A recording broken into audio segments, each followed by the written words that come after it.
Welcome back from the break. I'm Khalil Charles. Now, the UK is set to have its first undergraduate degree course in Black Studies. It's been launched by Dr. Kehinde Andrews from the Birmingham City University and will take students from September next year. It intends to focus attention on experiences, perspectives and contributions of people from the African diaspora. The only other UK university so far believed to offer specific Black-centric courses is Goldsmiths College in the University of London, which opened the Centre of Caribbean and Diaspora Studies 33 years ago. And last year it launched the world's first, a Masters in Black British Writing. Well, to discuss some of this is Dr. Kehinde Andrews himself, who's on the line from Birmingham. Dr. Kehinde, welcome to the programme. Yes, I mean, let's begin by explaining to our viewers the ideas behind the need to have a Black Studies undergraduate degree. Well, I think it comes out of a couple of things. I mean, one's a perfect time now because you have student movements who are kind of fed up of the Eurocentric, very white curriculum. Why is my curriculum white? Roads must fall is going across the country. And what Black Studies attempts to do is to say, well, actually, there are other people, other thinkers, other histories, other knowledges than just the Eurocentric European version that we get. I mean, I teach sociology, and sociology, social theory is dominated by dead white men.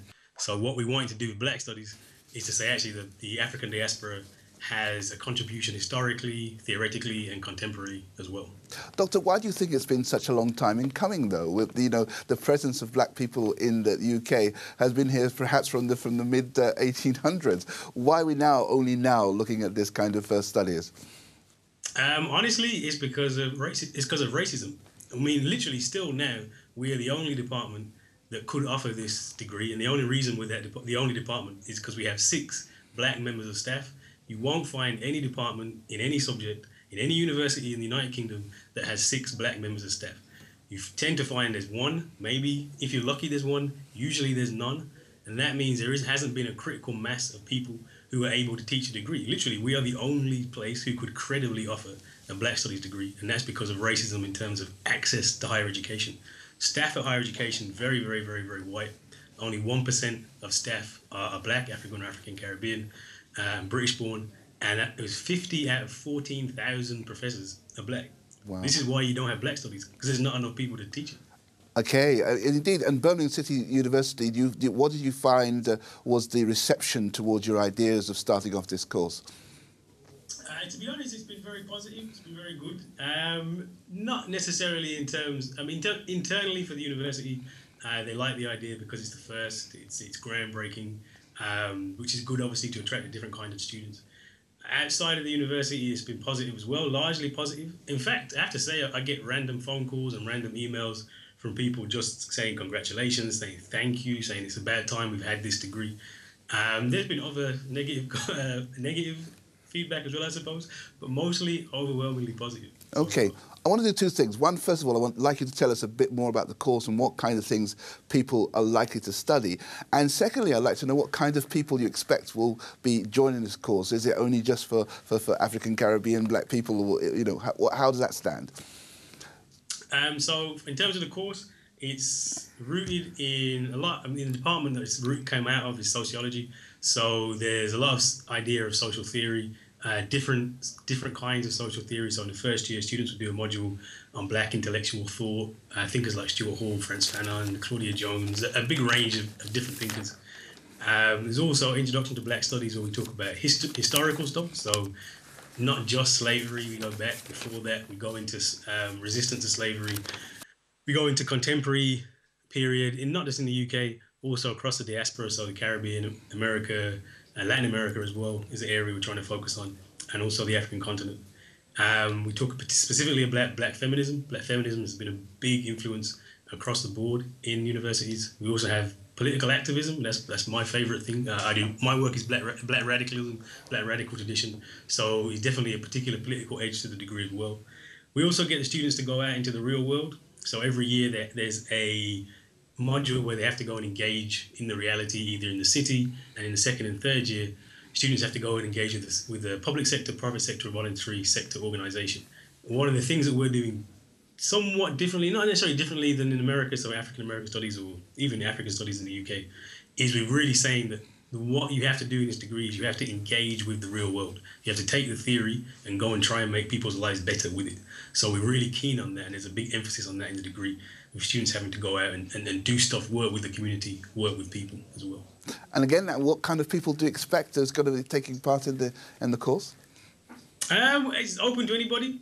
I mean, obviously, what you tend to find with Black Studies in terms of the research, we've built quite a big research network up around Black Studies now. It's dominated by Black, African Caribbean people, but the degree is certainly not just for African Caribbean people. This is what I say all the time about the degree.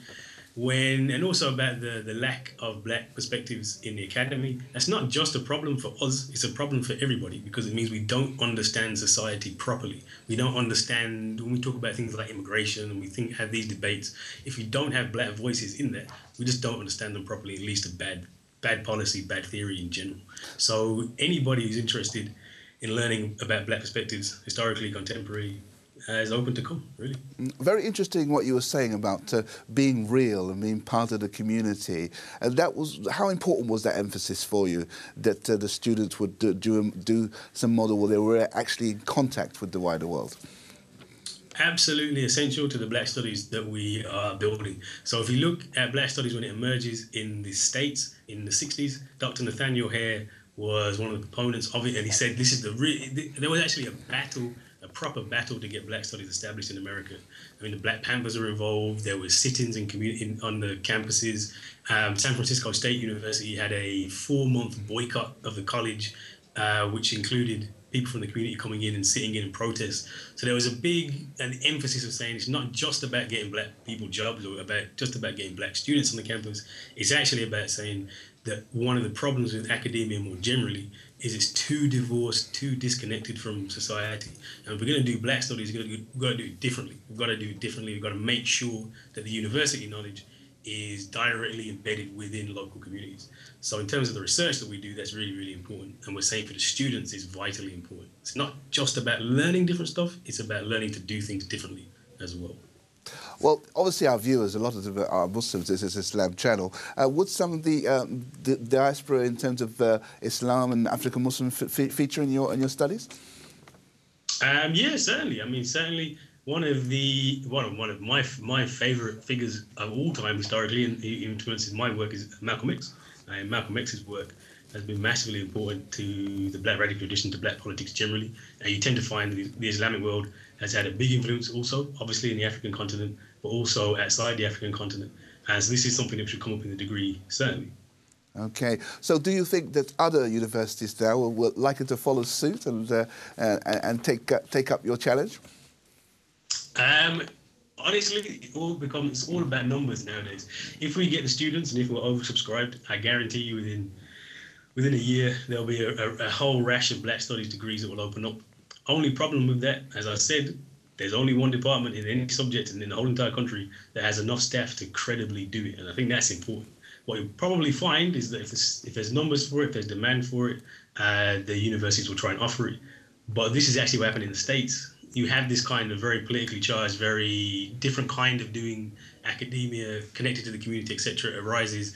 Then it gets copycatted quite quickly, but all those kind of political elements disappear from it. So you might find Black Studies emerge in other places. I definitely couldn't guarantee you would have that community engaged, that more radical approach to it, that political edge to it.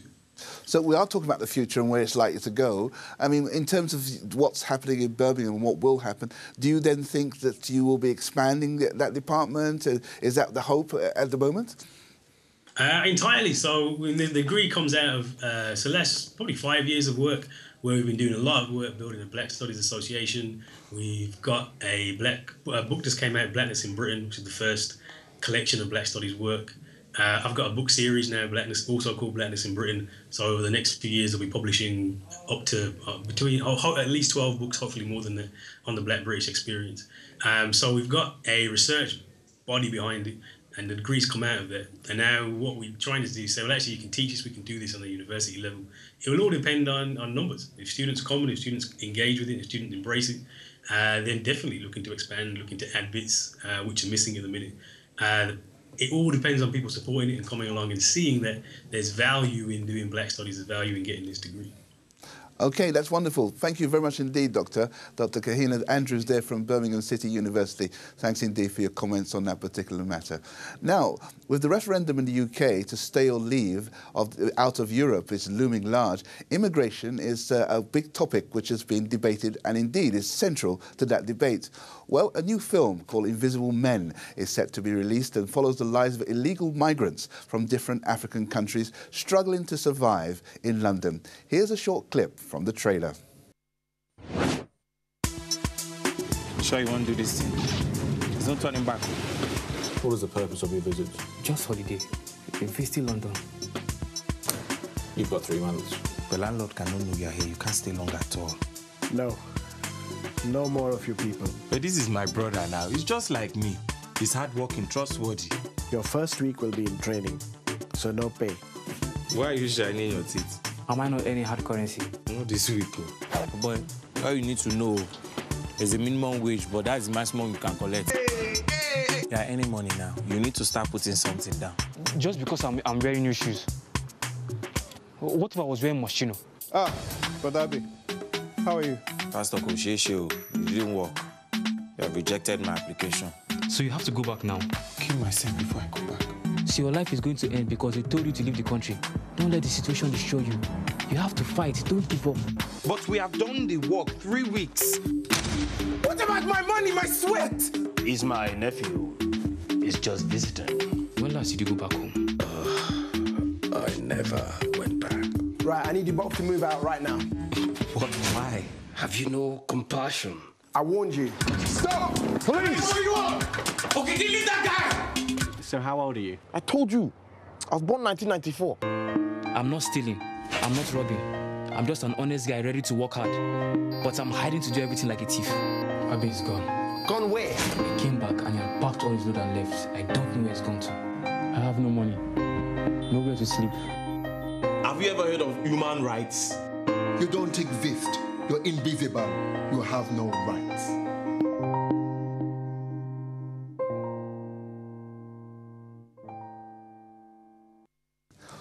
Well, to give us more insight is the director himself is in the studio with us, Mishak Nhoro. He is in the studio, like I said. Thanks indeed for coming on the programme. Thank you.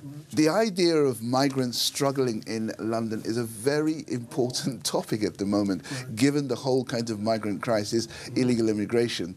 And indeed, it's one of the major topics that's been part of the European debate. What was the main reason you got to making a film representing the migrants here? It's funny because I actually wrote the film a couple of years ago, before the whole migrant thing became quite so big, which probably happened about 2 years ago. So basically, I like to make films which are taken like social issues, not just entertainment, but to actually delve into something. And I actually picked an immigration for this one. So that's how I actually got to make a film about immigration. I mean, very often these films are based on real-life experiences. Are there people that you know that have had these kind of experiences that you've depicted in the film? Yeah, this is, I mean, it's a common story. You know, if you're from ethnic minority community, and you usually know of these things, you know. I mean, Indeed. Now, without giving too much of the film away, because what is it going to be released? Perhaps that everybody can identify with, can't you? In terms of people who were migrants originally, back in the 60s, perhaps, who came here. You know, do you think it's relevant to them as well? Oh, I think it's very relevant, because another thing is, from the screenings we had so far, it's a lot of people, different races, and they can all identify, because it's a human story at the end of the day. It's the same pressures, you know, it's the same pressures. It doesn't matter where you come from. You're still going to get ripped off by the same kind of guys, you know. You're still going to have the system you're struggling against. So everyone can basically identify with the story. Was there a reason why you kept it towards the West African base in terms of Sierra Leone, Africa? Was there a reason for that? You know, this is funny because I've been asked that question before. And you know what the truth is? I'd like to give the truth is just a coincidence, yeah? It's kind of, the setting was kind of a true story. I actually knew of a situation like that, but it just so happened that the character from Ghana, I knew someone like that, but I needed a war-torn African country and Sierra Leone was the first. It could have been Congo. It could have been, you know what I'm saying? So it just so happened they happened to have come from West Africa. It's just a coincidence. Now, anybody knows that people in the film industry, getting a film like this off the ground can sometimes be a very, very tall order. Yeah. Did you have great difficulty in getting the film made? Oh yeah, I had massive, and it's actually self-funded. So that's how difficult it was, you know, because the support's not there for independent movies. What drives you? Because there are great difficulties that you do have to face. What drives you to actually get your product out to the market? It's just me. It's just who I am. If I embark on something, I have to get it done. If I go halfway, the way I look at things is, it takes me just as long to get there than to go back. So I might as well just go to the end, you know. And what happens? You start these things off. You have promises. Things probably look good. You probably have promises, and halfway there, there's nothing, and you just have to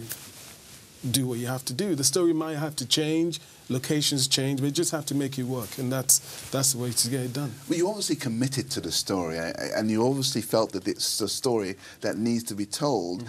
How important are those narratives around migrants? How important that in terms of getting that message out and people understanding it? Do you think that's part of your job as well? Yeah, I think it is. I think it is, and I think it's about informing. There's different parties here. You're trying to inform the people who live here, who really don't know the lives of these immigrants. They have this belief, they have the stereotypes of what these guys are like. This is just to show them the human side of these guys, you know. There's also, without trying to be preachy, because I don't want to make films that are preachy, you understand what I'm saying? But it's also like a message to the guys back in the countries that, look, it's not as sweetness and delight as you think it is. Sure. You basically need to be sure. Yeah. It might not be worth you coming over, because really, suffering is suffering. You mentioned the stereotypes that people have, either those who look at migrants or indeed the migrants themselves, and the people on the African continent, for example. So, what are some of those stereotypes?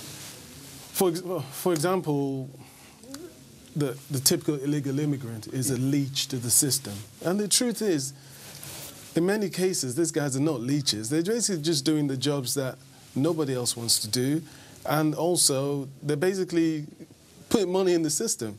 And these guys are actually victims. They're victims back in their homes, and they're victims over here as well. So these are guys who've really had it rough in life. You know? That's interesting, because it's provided that they're illegal and they're working under the table, if you like, they're always going to be open to be abused in a sense. Yeah, we saw the film in the trailer. We saw in the trailer the question he hadn't paid his money and etc. Yes, so are those some of the things you reflected in the film? Precisely. Yeah.